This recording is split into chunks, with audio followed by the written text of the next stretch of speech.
আমরা এখন আলোচনা করতে চাই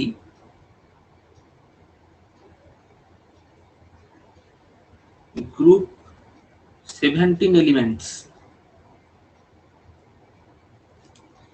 যারা হচ্ছে হ্যালোজেন।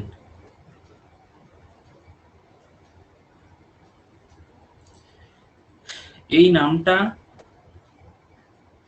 হ্যালোস আর জেনাস থেকে এসেছে,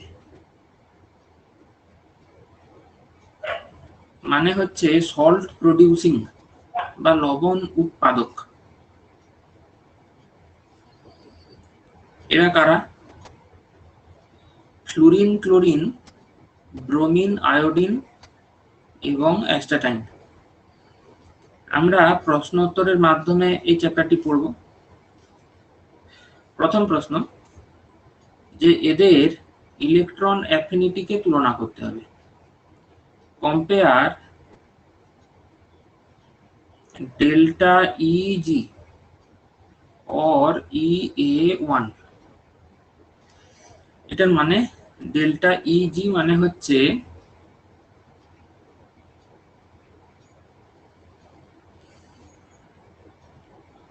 ইলেকট্রন গেইন এনথালপি, মানে যা ইলেকট্রন অ্যাফিনিটি মানেও তা। অবশ্যই এখানে ফার্স্ট ইলেকট্রন অ্যাফিনিটির কথা বলা হয়েছে।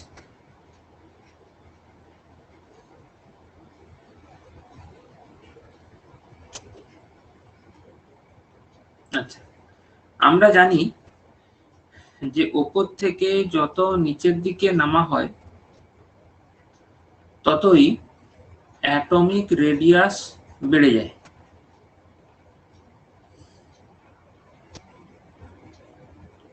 আর অ্যাটমিক রেডিয়াস যদি বেড়ে যায় তাহলে ইলেকট্রন অ্যাফিনিটি ডিক্রিজ করে। এখানে ডিক্রিজ করে কথাটার মানে কি? That is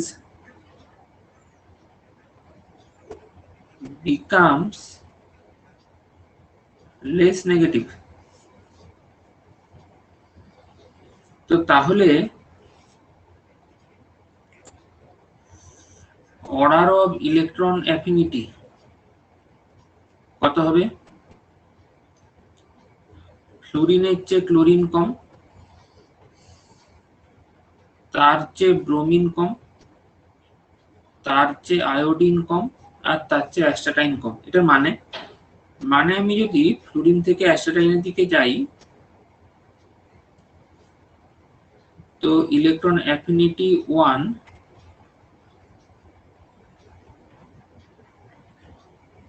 becomes less negative। এমনটাই হওয়ার কথা ছিল, কিন্তু বাস্তবে দেখা যায় যে এই জায়গাটাতে অদল বদল হয়। এটা তাই ভুল। অদল বদল হয়ে কারেক্ট অর্ডারটা তাহলে কি হয়? ক্লোরিন, তারপরে fluorine,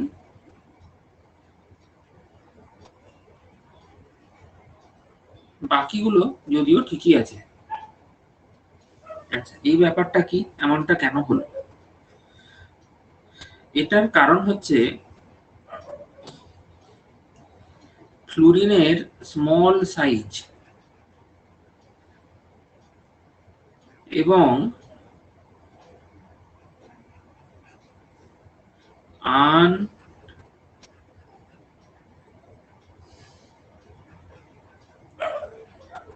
availability of vacant orbital। কিন্তু ক্লোরিনের তা নেই, এর সাইজ অপেক্ষাকৃত লার্জ এবং ভ্যাকান্ট 3d অরবিটাল এখানে প্রেজেন্ট আছে।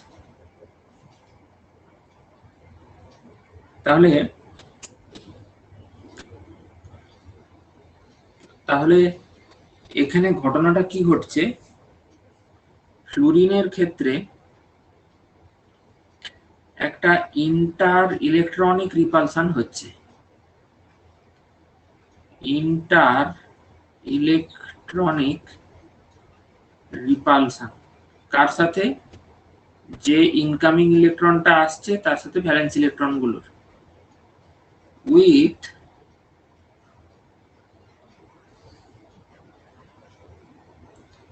দ্য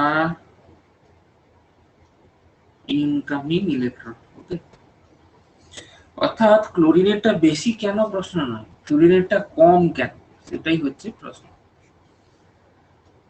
তো তাহলে জিনিসটা কি দাঁড়াচ্ছে দেখো, দাঁড়াচ্ছে যে ফ্লুরিনের হাইয়েস্ট ইলেকট্রোনেগেটিভিটি আছে এবং ক্লোরিনের হাইয়েস্ট ইলেকট্রন অ্যাফিনিটি 1 আছে। এটার মানে হচ্ছে maximum negative first electron affinity. তো এখানে একটা ডাইলেমা বা অ্যানোম্যালি, উভয় সংকট একটা এসে যাবে। কি রকম? দেখো, ইলেকট্রন অ্যাফিনিটি ক্লোরিনের হাইয়েস্ট, এই কথাটির মানে কি? মানে হচ্ছে ক্লোরিনকে যদি ইলেকট্রন দেওয়া হয় তাহলে যে এনার্জিটা লিবারেটেড হয় ওইটা ম্যাক্সিমাম। তার মানে ক্লোরিনের ইলেকট্রনের যে ইলেকট্রনকে খেয়ে ফেলার ইচ্ছে ম্যাক্সিমাম, কিন্তু দেখা যায় fluorine is the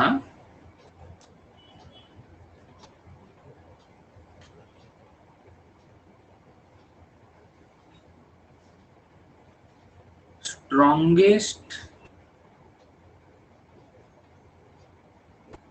oxidizing agent। হলো, তাহলে ক্লোরিনের ইলেকট্রন অ্যাফিনিটি ম্যাক্সিমাম কিন্তু ফ্লুরিন স্ট্রংগেস্ট অক্সিডাইজিং এজেন্ট, তাহলে ফ্লুরিনের ইলেকট্রন অ্যাফিনিটি ম্যাক্সিমাম হওয়ার কথা ছিল, অথবা ক্লোরিনের ক্ষেত্রে ইলেকট্রোনেগেটিভিটি সবচেয়ে বেশি হওয়ার কথা ছিল। দুটো দু রকম কিভাবে হয়? ওকে, এটাকে যদি আমরা বুঝতে চাই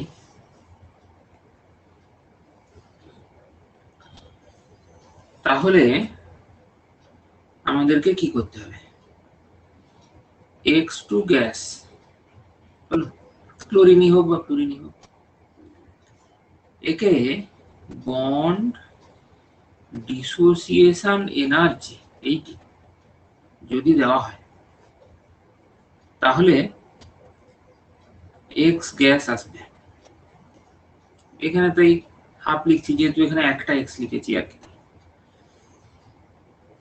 এবার এ যদি ইলেকট্রন অ্যাফিনিটির সাহায্যে একটা ইলেকট্রনকে নিয়ে নেয় তখন X মাইনাস গ্যাস তৈরি হবে। ওকে, বেশিরভাগ এক্সপেরিমেন্টই আমরা জলে করি, তো তাই এখানে হাইড্রেশন এনথালপির কথা বলছি, তখন X অ্যাকুয়াস তৈরি। তাহলে এই যে স্ট্রংগেস্ট অক্সিডাইজিং এজেন্ট বলা হচ্ছে তার মানেটা কি? যে এখানে E0 হাফ ফ্লুরিন গ্যাস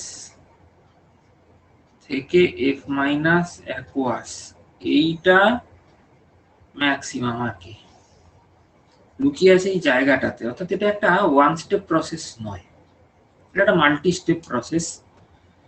এবং লক্ষ্য করো, বন্ড ডিসোসিয়েশন এনার্জি হচ্ছে পজিটিভ, কারণ এনার্জি সাপ্লাই করতে হয়। ইলেকট্রন গেইন এনথালপি আর ফার্স্ট ইলেকট্রন অ্যাফিনিটি নেগেটিভ, তার কারণ এখানে ইলেকট্রন রিলিজড হয়, আর হাইড্রেশন এনথালপিও নেগেটিভ। ওকে, আমরা জানি যে থার্মোডাইনামিক্সে বলে যে একটা প্রসেসের পুরো এনথালপি চেঞ্জটা যা যত বেশি নেগেটিভ সেই প্রসেসটা তত বেশি ফেভারেবল হয়, মানে তত চটপট হয়। তো এবার আমরা ওইটিকে জাজ করব। প্রথমে বন্ড ডিসোসিয়েশন এনার্জির কাছে আসা যাক। এমনিতে ফ্লুরিনের বন্ডটা ছোট আর ক্লোরিনের বন্ডটা বড়, তাহলে বন্ড এনার্জি কার বেশি হওয়ার কথা? প্রথমে আপাতভাবে দেখে মনে হবে ক্লোরিনের বেশি, কিন্তু এই কথাটি ঠিক নয়।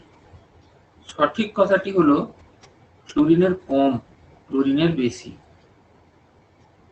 কিন্তু এমনটা কেন? আসলে ক্লোরিনের মাথাতে এমনি করে লোন পেয়ার আছে। এর ফলে এখানে ইন্টার ইলেকট্রনিক রিপালশন হয়, তার ফলে বন্ডটা যতটা ছোট হওয়ার কথা ততটা হয় না, বরং লম্বা হয়ে যায়। তাহলে এখানে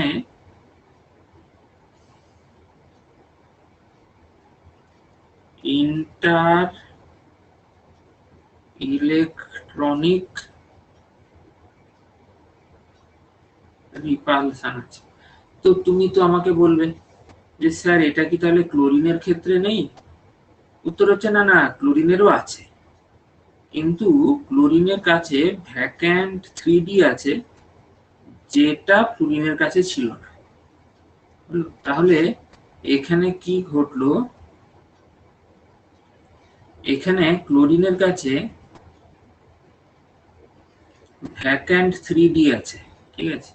এর ফলে এই যে লোন পেয়ারটা, তার সাথে এর একটা কোঅর্ডিনেট বন্ড তৈরি হয়ে যায়। এটাকে বলে p pi d pi bond. P pi Depay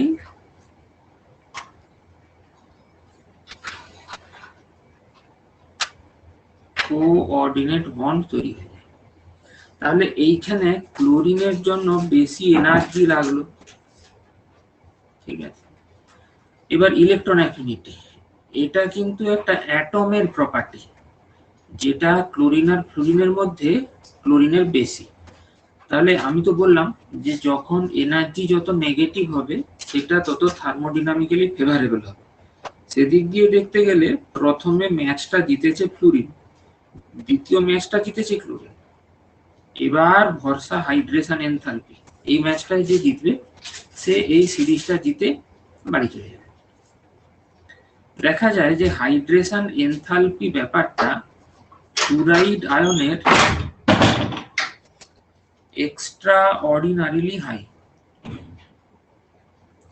তাহলে কি দাঁড়ালো? ফ্লুরাইডের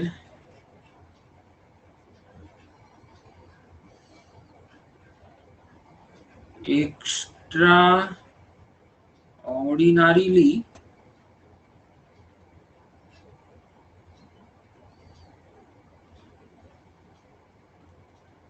হাই হাইড্রেশন এনথালপি।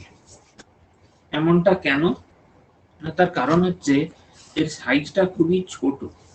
তাহলে আমি বলতে পারি অ্যাট্রিবিউটেড টু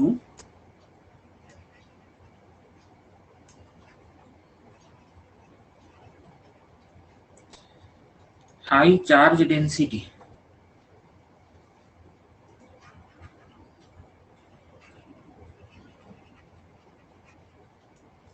এবং সব মিলিয়ে তাহলে কি হলো না, ফ্লুরিনের ক্ষেত্রে এই যে প্রসেসটা, এটা থার্মোডাইনামিক্যালি মোর ফেভারেবল। আর ইলেকট্রন অ্যাফিনিটি তো একটা property of atom. Electron affinity এটা হচ্ছে একটা প্রপার্টি অফ অ্যাটম।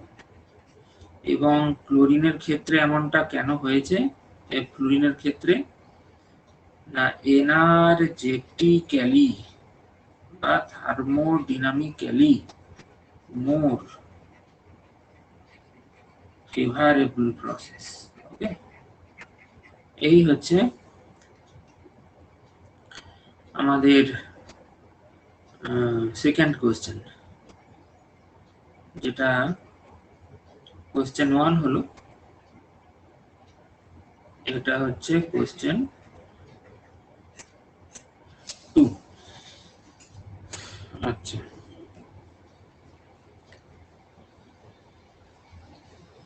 এবার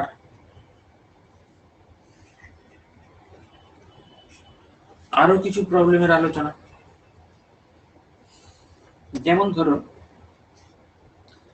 একটা অত্যন্ত সহজ প্রশ্ন আলোচনা করা যাক।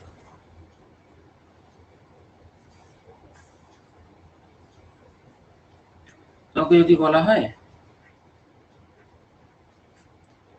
compare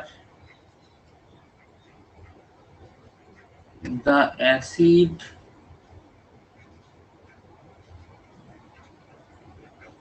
strength of oxo acids of chlorine। Oxo acid মানে কি? মানে হাইড্রোজেন থাকবে, অক্সিজেন থাকবে ক্লোরিনের সাথে। এগুলো কি কি? HClO, HClO2, HClO3 আর HClO4। এগুলো নিয়ে একটু ডিটেল ডিসকাস করতে চাই। HClO হচ্ছে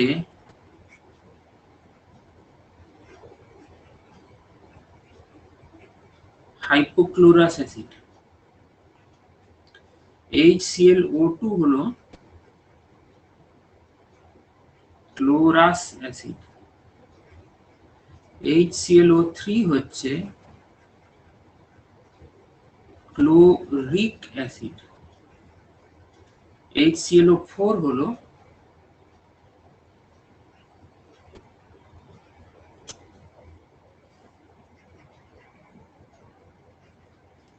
পারক্লোরিক অ্যাসিড। আচ্ছা, এদের স্ট্রাকচারটা একটু শিখতে চাই। কি রকম?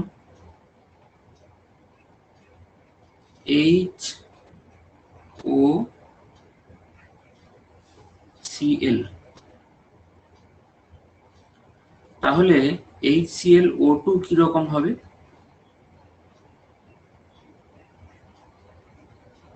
এইরকম, বা এটাকে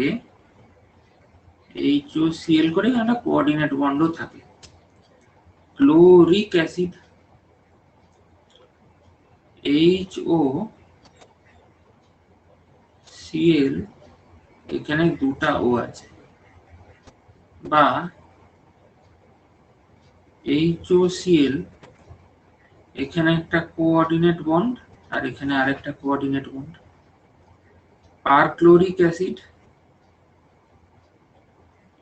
HO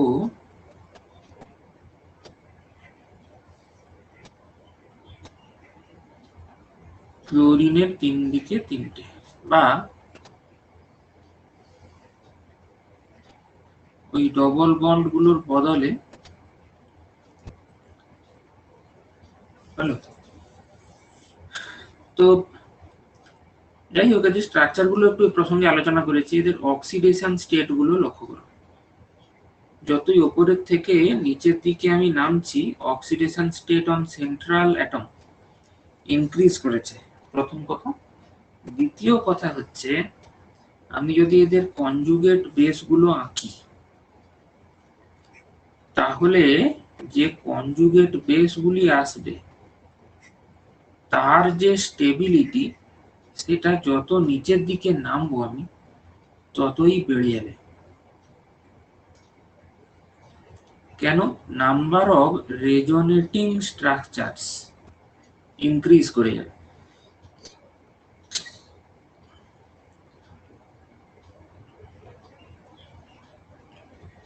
রেজোনেটিং স্ট্রাকচারস গুলোর ছবি আমরা আঁকবো, তার আগে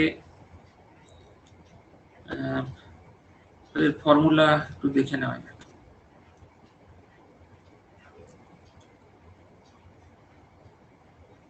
আচ্ছা, এই প্রসঙ্গে আয়নগুলোর নাম একটু শিখিয়ে রাখি। এই যে আয়নটি শেষে এঁকেছি, তার নাম হচ্ছে পারক্লোরেট, উপরেরটার নাম হচ্ছে ক্লোরেট, তারপরেরটি ক্লোরাস, আর সবচেয়ে উপরেরটি হাইপোক্লোরাইট।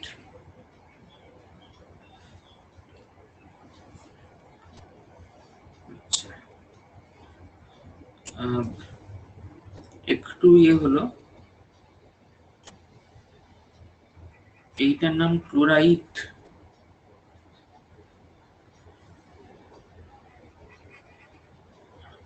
আর উপরেরটা হচ্ছে হাইপোক্লোরাইট।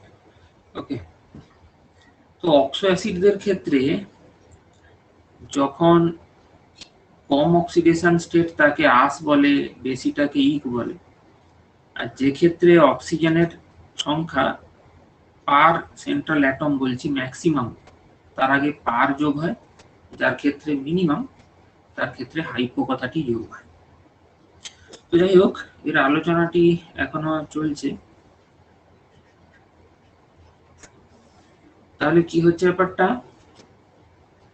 উপরে হচ্ছে HOCl, এখান থেকে একটা H প্লাস চলে যাওয়ার পরে OCl মাইনাস হচ্ছে, এখানে সেন্ট্রাল অ্যাটমের +1 ছিল। আর তার নিচে হচ্ছে HClO2, বা এর ক্ষেত্রে একটা H প্লাস চলে গিয়ে কনজুগেট বেস যেটি আসবে ClO2 মাইনাস, নিচে HClO3। আচ্ছা, অক্সিডেশন স্টেট গুলো লিখতে ভুলে যাচ্ছিলাম, লিখে দিলাম। এখানে কি আসবে ClO3 মাইনাস, তার নিচে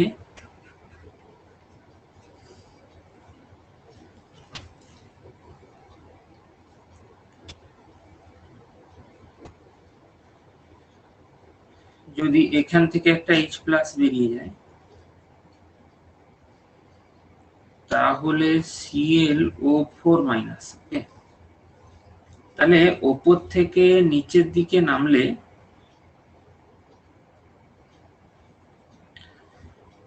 oxidation state on the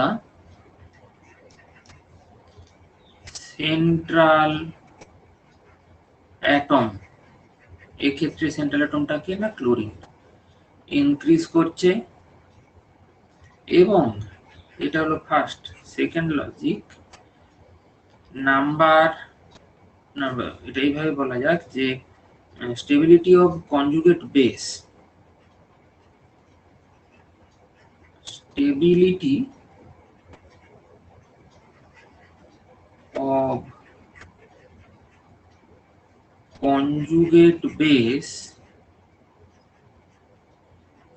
increase করছে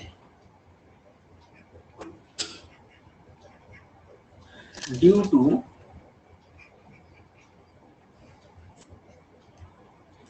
decrease in কি বলে, ইনক্রিজ করছে due to increase in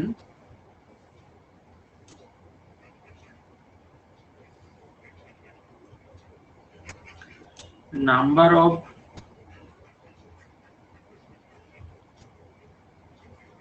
resonating structures of the conjugate base, তাই না? এবার রেজোনেটিং স্ট্রাকচার গুলো আসছে কিভাবে, দেখো আগের পেজে এলে তুমি বুঝতে পারবে। এইখানে দেখো একটা রেজোনেন্স হবে, ওকে, আবার এই জায়গাটাতে লক্ষ্য করো, এখানে একটা রেজোনেটিং স্ট্রাকচার পাবো, আবার এদিক দিয়ে গিয়ে এখানে হয়েও আরেকটা পেতাম। আর পারক্লোরেটের গুলো পাবো কিভাবে পরের পেজে দেখাচ্ছি। সেটাকে একটা প্রশ্নের মাধ্যমে দেখাতে চাই। Question number 4,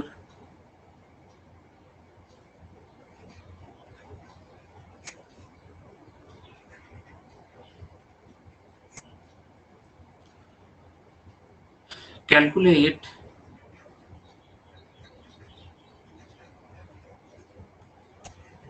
ClO bond order in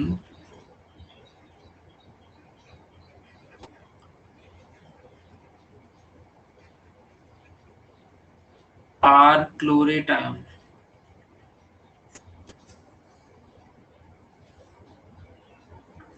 তোমরা সবাই আছো তো? ClO4 মাইনাস এ হলো পারক্লোরেট, এর ছবি লক্ষ্য করো, একটু আগেই আমি এঁকেছিলাম।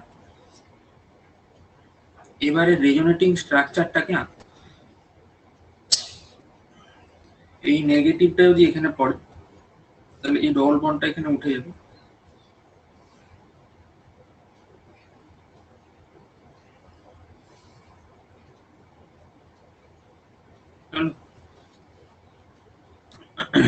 এমনও হতে পারত যে এই অক্সিজেনটার থ্রু দিয়ে রেজোনেন্সটা হতো, তাহলে কি হতো, এখানে একটা ডবল বন্ড, এইখানে নেগেটিভ আসতো। এমনটাও হতে পারত যে এই দিক দিয়ে রেজোনেন্স হতে পারত, তখন ও মাইনাস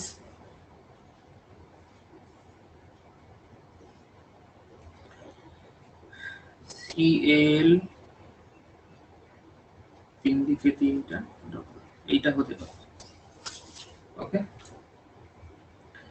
তো তাহলে আমি যদি বলি যে সিএল ও বন্ড অর্ডারটা কত,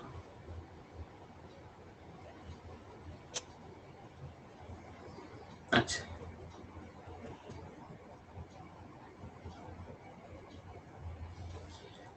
দেখো, মোট যে চারটে রেজোনেটিং স্ট্রাকচার আছে সেখানে যে কোনো একটা বন্ডকে ধরো, যে কোনো, ধরো এই বন্ডটা, এ একবার একটা সিঙ্গেল বন্ড আছে, আর একটাতে দেখো ডবল বন্ড আছে, আর একটাতে আরো ডবল বন্ড আছে, আর একটাতে আরো ডবল বন্ড আছে, এরকম মোট কটা স্ট্রাকচার আছে? চারটা। তাহলে কি দাঁড়ালো? 7 এর 4, তার মানে 1.75, এইটি হচ্ছে বন্ড অর্ডার। তাহলে সেই জন্য আমাকে রেজোনেটিং স্ট্রাকচারস বা ক্যানোনিক্যাল স্ট্রাকচারস ড্র করতে হয়েছে। রেজোনেটিং স্ট্রাকচার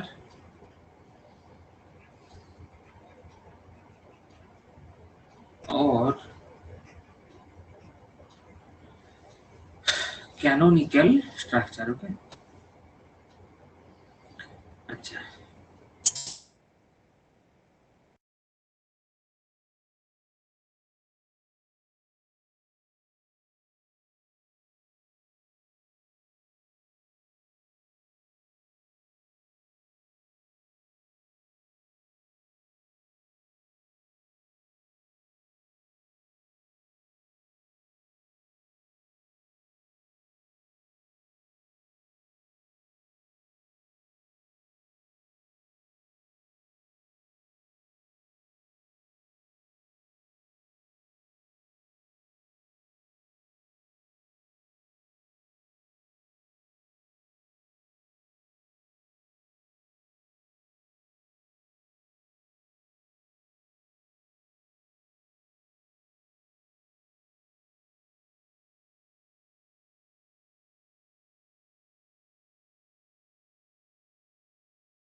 ওকে,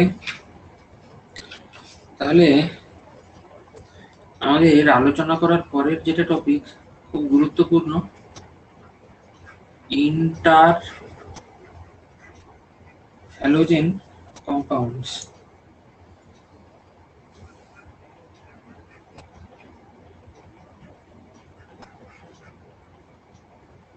এটা কি রকম?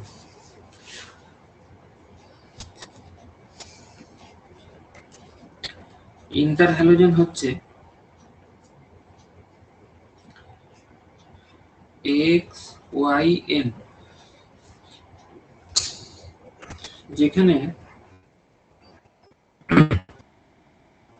S is more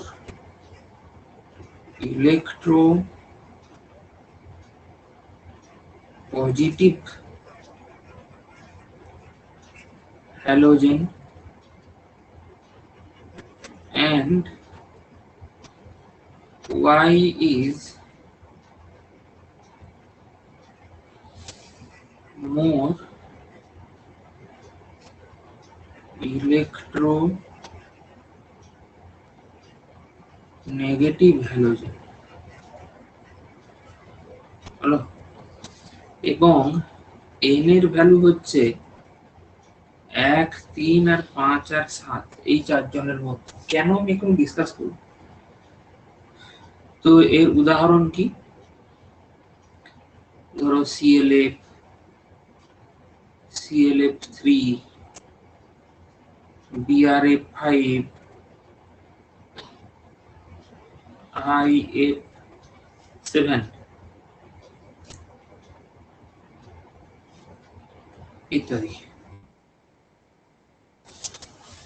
IF7 ইত্যাদি। তো এইরকমই 1, 3 আর 5, 7 এই 4 রকম ভ্যালু কেন? তার কারণ হ্যালোজেনগুলোর সাধারণ ইলেকট্রন বিন্যাস বা জেনারেল ইলেকট্রনিক কনফিগারেশন হচ্ছে NH2 NP6, এবং ফ্লুরিন ছাড়া বাকিদের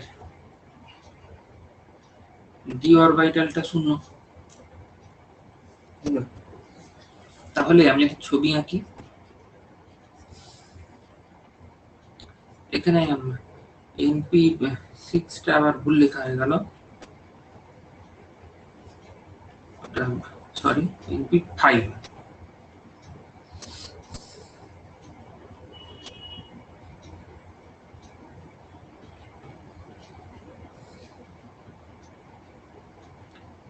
এক, দুই, তিন, চার, পাঁচ। ওকে,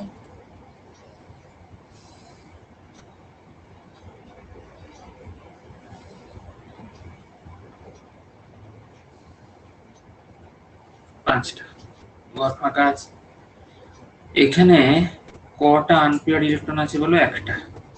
তাহলে একটা বন্ড বানাতে পারবে, এখানে n=1 দেখতে পাওয়া যাবে। আবার এখানে যদি একটা ইলেকট্রনিক এক্সাইটেশন হয়,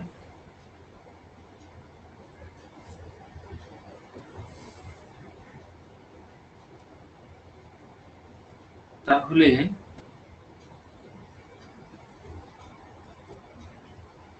ছবিটা দেখতে কেমন হবে?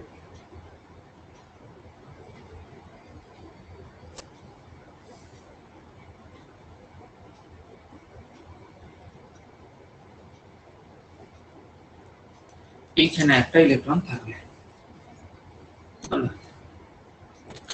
এই অবস্থায় নাম্বার অফ আনপেয়ার ইলেকট্রন কটা হচ্ছে? 3টা। তাহলে 1 বোঝা গেল, 3 বোঝা গেল। এরপরে ধরো এই ইলেকট্রনটা যদি এই জায়গাটাতে এক্সাইটেশন হয়, এভাবে,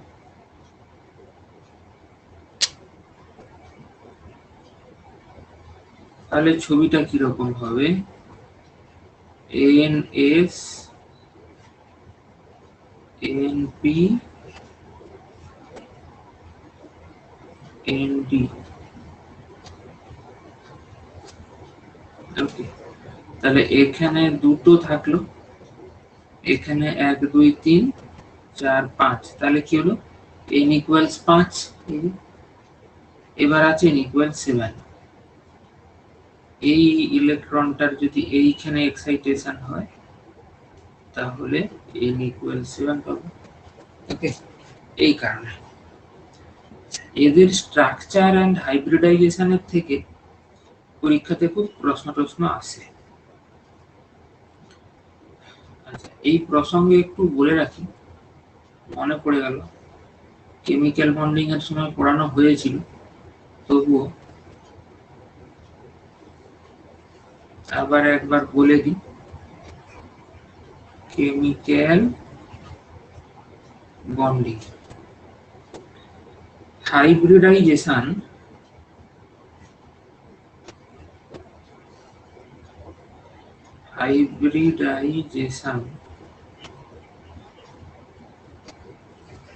of chlorine in all its oxides, oxide মানে ধরো Cl2O, ClO2, Cl2O7 এইটা, and oxy acids, oxy acid তো চারটা লিখেইছি, কি কি?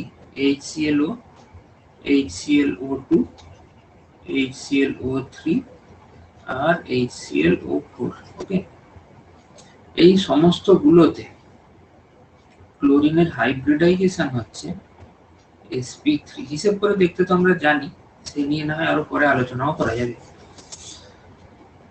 আপাতত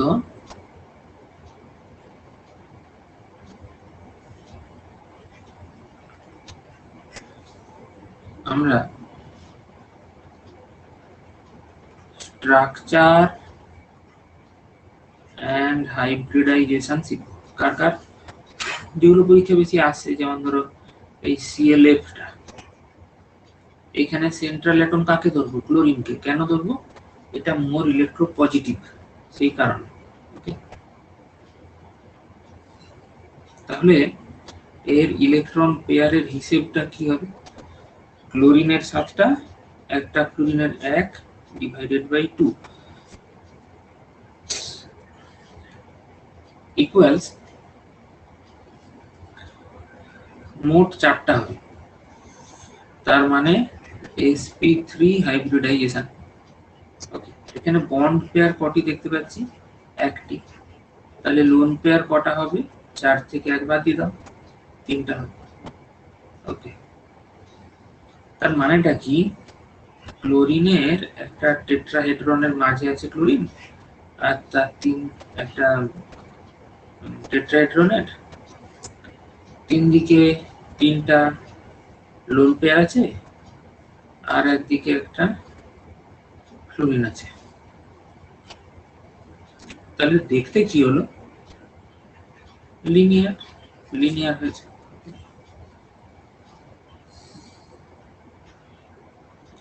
আচ্ছা, এবার ClF3 এর কাছে আসা যাক। এখানেও একই, ক্লোরিন হচ্ছে সেন্ট্রাল অ্যাটম। তাহলে ইলেকট্রন পেয়ার কটা হবে? ক্লোরিনের 7টা, ক্লোরিনের 3টা ডিভাইডেড বাই 2 ইকুয়ালস 5। 5 বলে হাইব্রিডাইজেশনটা কি? sp3d। 3টা ক্লোরিনের সাথে নিশ্চয়ই 3টা বন্ড দিয়ে যুক্ত থাকবে। তাহলে বন্ড পেয়ার কটা হলো? 3টা। তাহলে লোন পেয়ার কটা থাকবে? 5 থেকে 3 বাদ দিয়ে দাও, 2টো। আচ্ছা, এইখানে একটা খুব গুরুত্বপূর্ণ কমেন্ট আমরা শিখেছি, ভুলে গেলে চলবে না, কেমিক্যাল বন্ডিং এর যে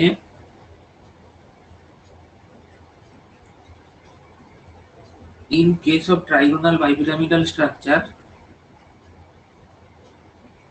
the lone pairs occupy equatorial positions. Equatorial positions. আচ্ছা, to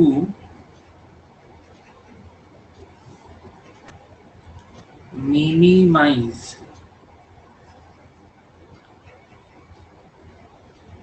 inter electronic repulsion among the lone pairs and bond pairs। এটা খুব গুরুত্বপূর্ণ কনসেপ্ট। আচ্ছা, তো তাহলে যদি ক্লোরিন এরকম একটা ধরো জায়গাতে আছে, ইকুয়েটোরিয়াল প্লেনে দুদিকে দুটো ক্লোরিন থাকলো, উপরে প্লিজ ওয়েট,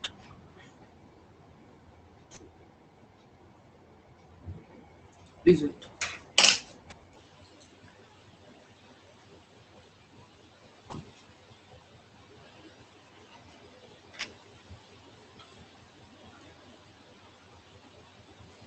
আচ্ছা, এবার এখানে আরেকটি ক্লোরিন, এখানে আরেকটি ক্লোরিন। আমরা তো ভিএস ইপিআর জানি যে এখানে লোন পেয়ার গুলোর মধ্যে যেটা রিপালশন সেটা বেশি হয় দেন এলপিবি। তাহলে ভিএস ইপিআর বা valence shell electron pair repulsion কি বলে? যে lone pair repulsion is greater than lone pair bond pair repulsion greater than bond pair repulsion। ওকে, এইটা বলে ভ্যালেন্সিয়াল ইলেকট্রন পেয়ার রিপালশন থিওরি। তো তাহলে এটা আলটিমেটলি দেখতে কেমন হবে? লোন পেয়ার বাদ দিলে এটাকে দেখতে, এটাকে যদি ঘুরিয়ে দাও তাহলে এই রকম হয়ে যায়। তাই একে বলা হয় বেন্ট টি শেপ। ওকে, এটা পাকা টি এর মতন একে দেখতে হয়। এবং এখানে আরো একটা জিনিস লক্ষণীয়, এটা হচ্ছে নোট 1। আরো একটা লক্ষণীয় বিষয় হচ্ছে axial bonds are longer than equatorial bonds। ওকে, এটা কেন হয়? ওই একই কারণ, ইন্টার ইলেকট্রনিক রিপালশন ফ্যাক্টরের জন্যই। তো এবারে আসা যাক 3 নম্বর স্ট্রাকচারের ক্ষেত্রে, পেজ নাম্বার 8।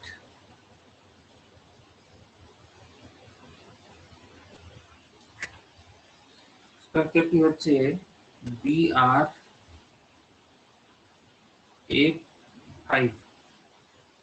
এখানে ব্রোমিন হলো সেন্ট্রাল অ্যাটম। এর ক্ষেত্রে ইলেকট্রন পেয়ার কত হবে? ব্রোমিনের 7, ফ্লুরিনের 5/2, মানে হচ্ছে 6। তার মানে sp3d2 হাইব্রিডাইজেশন, তাহলে তো অক্টাহেড্রাল হওয়ার কথা।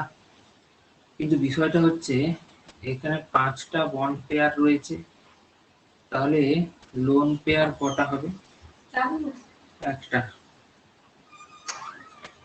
তার মানে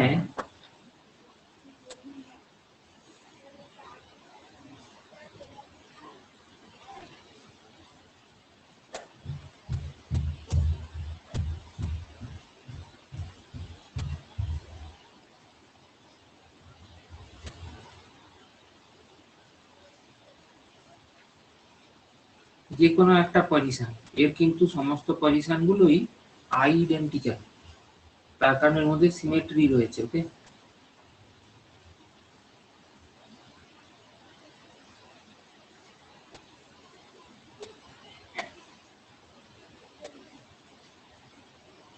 তো এখন এটি দেখতে তাহলে কি দাঁড়ালো?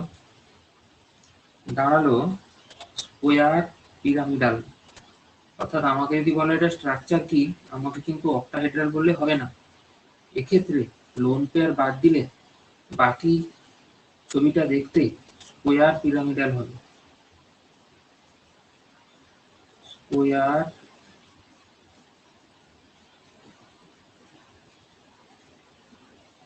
pyramidal. Okay, next IF7, এটা তো খুবই সোজা, সেন্ট্রাল অ্যাটম আয়োডিন, তার ভ্যালেন্সে 7টা ইলেকট্রন আছে, 7টা সিঙ্গেল বন্ড বাই 2, তাহলে মোট 7টা ইলেকট্রন পেয়ার হলে কি হয়, sp3d3 হাইব্রিডাইজেশন বা পেন্টাগোনাল বাইপিরামিডাল স্ট্রাকচার আমরা পাবো। ওকে,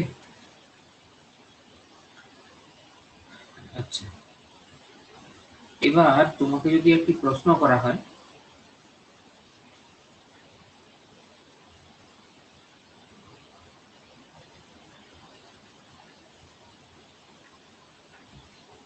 যে which one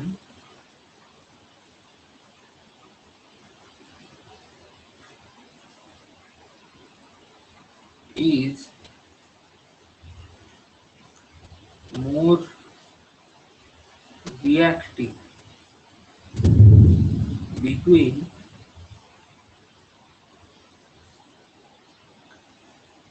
I2 and ICl,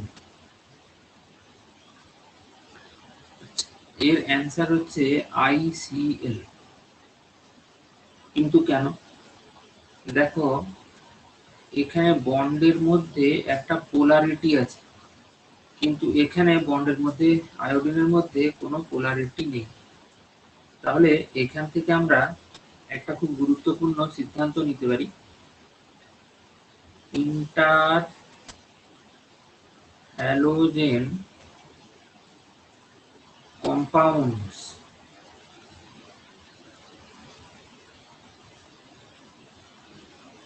are more reactive than halogen compounds. Interhalogen compounds are more reactive than halogen compounds. কেন এমনটা হয়? Due to presence of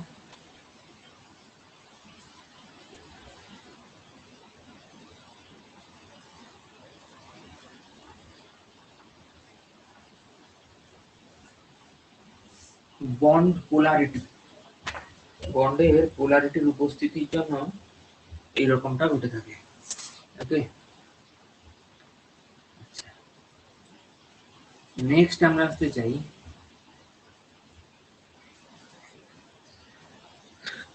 group 17 এলিমেন্টসের কিছু গুরুত্বপূর্ণ রিঅ্যাকশন।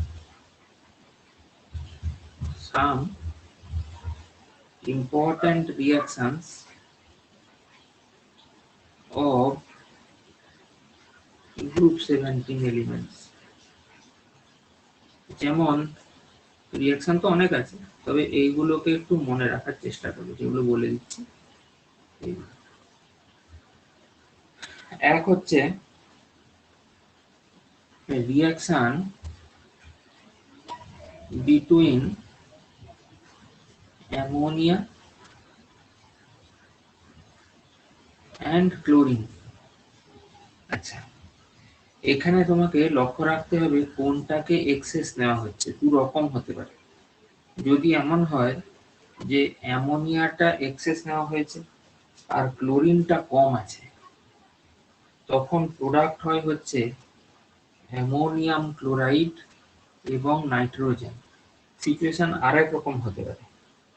যদি এমন হয় অ্যামোনিয়াটা কম আছে আর ক্লোরিনটা এক্সেস আছে, সেক্ষেত্রে কি হবে, NCl3 আর 3HCl তৈরি হয়। এই NCl3টা কি জিনিস? এটা হচ্ছে একটা yellow oily liquid, nitrogen trichloride, nitrogen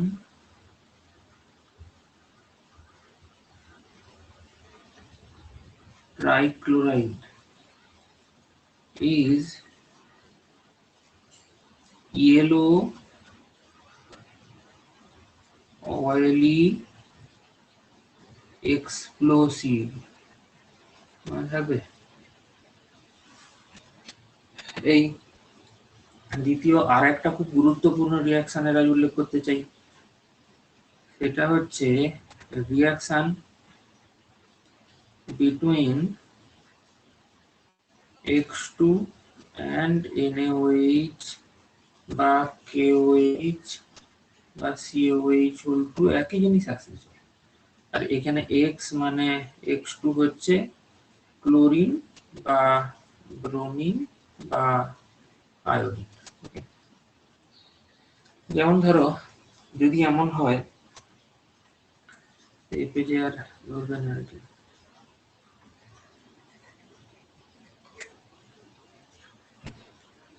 ক্লোরিনের সাথে ব্রোমিনের সাথে একই হবে বা আয়োডিনের সাথে একই হবে, এর সাথে যদি সোডিয়াম হাইড্রোক্সাইডের রিয়াকশন হয়,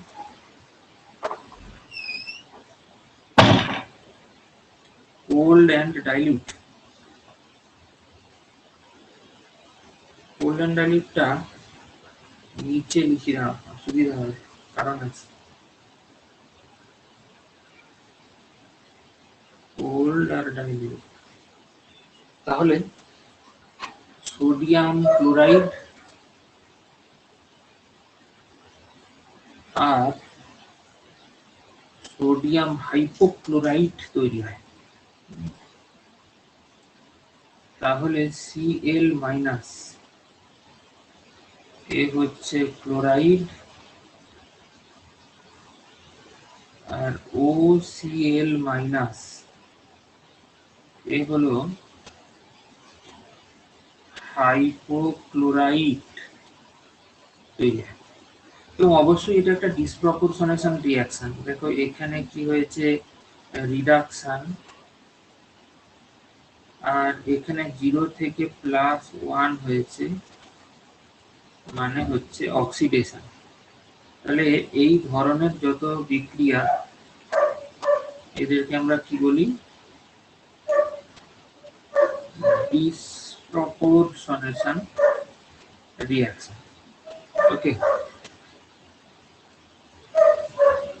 এবার যদি এমন না হতো, যদি এই কোল্ড অ্যান্ড ডাইলিউট না হয়ে হট অ্যান্ড কনসেন্ট্রেটেড হতো,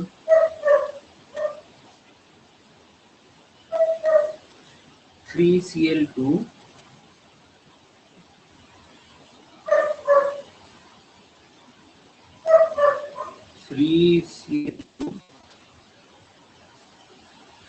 প্লাস 6NaOH, এখান থেকে ক্লোরাইড তৈরি হচ্ছে এবং ক্লোরেট তৈরি হচ্ছে। ওকে, তাহলে 0 থেকে -1 এখানে কি হয়েছে না রিডাকশন, আবার 0 থেকে +5 এখানে অক্সিডেশন হয়েছে। তবে হ্যাঁ, এখানে আগেরটাতে যেমন ছিল ক্লোরাইড আর হাইপোক্লোরাইড, এখানে ক্লোরাইড আর ক্লোরেট তৈরি হচ্ছে। ClO3 মাইনাসকে কি বলে, ক্লোরেট বলে। একই জিনিস ব্রোমিন বা আয়োডিন থাকলেও হবে, এখানে হাইপোক্লোরাইড তেমনি হাইপোব্রোমাইড হাইপোআয়োডাইড একই হবে। তবে এইগুলোর মতো একটা রিয়াকশন যেটা একটা স্পেশাল কেস, হেজেনক্লেভার প্রসেস, হ্যাঁ সেটা একটু স্পেশাল মেনশন ডিজার্ভ করে। এটি হচ্ছে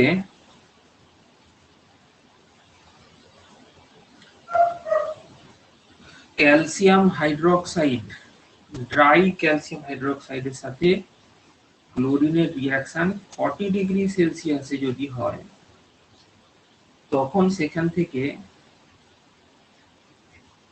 ব্লিচিং পাউডার তৈরি হয়ে যায়। এটাকে বলে হেজেনক্লেভার প্রসেস। ব্লিচিং পাউডার, যদিও ব্লিচিং পাউডারের প্রকৃত ফর্মুলাটা জানো তো, এটা নয়, এটা হচ্ছে CaOCl2 dot CaCl2 dot CaOH2 dot 2H2O। এখানে ক্লোরিনের দু রকমের অক্সিডেশন স্টেট দেখতে পাওয়া যায়, কিন্তু সাধারণভাবে বলা হয়ে থাকে যে এটার ফর্মুলা CaOCl, কিন্তু সেটা ভুল হলে এটা ঠিক আছে। আচ্ছা, নেক্সট পেজে আসা যাক। তোমরা তো জানো যে গোল্ড এবং প্ল্যাটিনাম এরা অ্যাকোয়ারিজিয়াতে ভুলে যায়। অ্যাকোয়ারিজিয়া মানে কনসেন্ট্রেটেড নাইট্রিক অ্যাসিড আর কনসেন্ট্রেটেড হাইড্রোক্লোরিক অ্যাসিড এর মিক্সচার। তো এই প্রসঙ্গে তাহলে একটু সেটাও বলে নিই।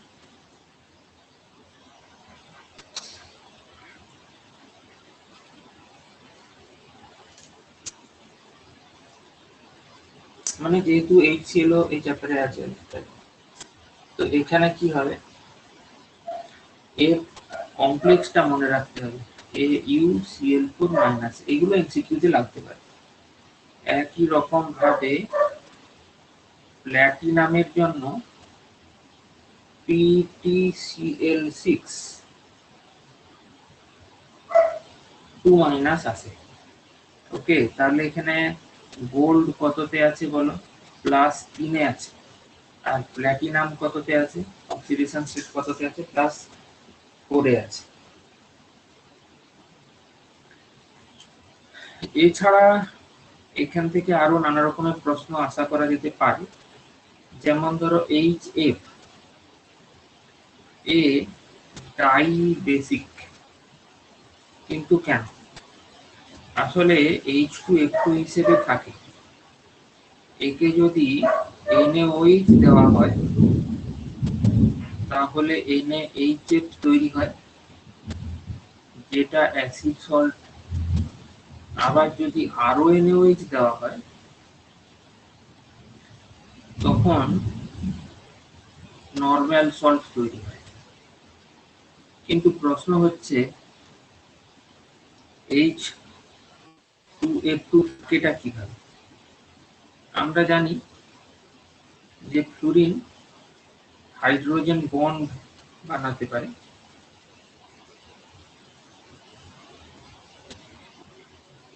এই কারণে ফ্লুরিনের এখানে ডেল মাইনাস আর এখানে ডেল প্লাস আছে। এই দেখো এখানে একটা ইন্টার মলিকিউলার হাইড্রোজেন বন্ড তৈরি হয়ে গেছে, ইন্টার মলিকিউলার হাইড্রোজেন বন্ড। কিন্তু তাহলে প্রশ্ন উঠছে যে যদি এমন হয় HF2- এক্সিস্ট করে কিন্তু HCl2- কেন এক্সিস্ট করে না? তার কারণ হচ্ছে ক্লোরিন তো আর হাইড্রোজেন বন্ড বানাতে পারে না, না, যেটা এখানে তৈরি হয়েছে এই জায়গাটাতে। এইখানে যদি হাইড্রোজেন বন্ডটা ভেঙে যায় তাহলে আমরা HF2- একে পেতে পারি। চলো,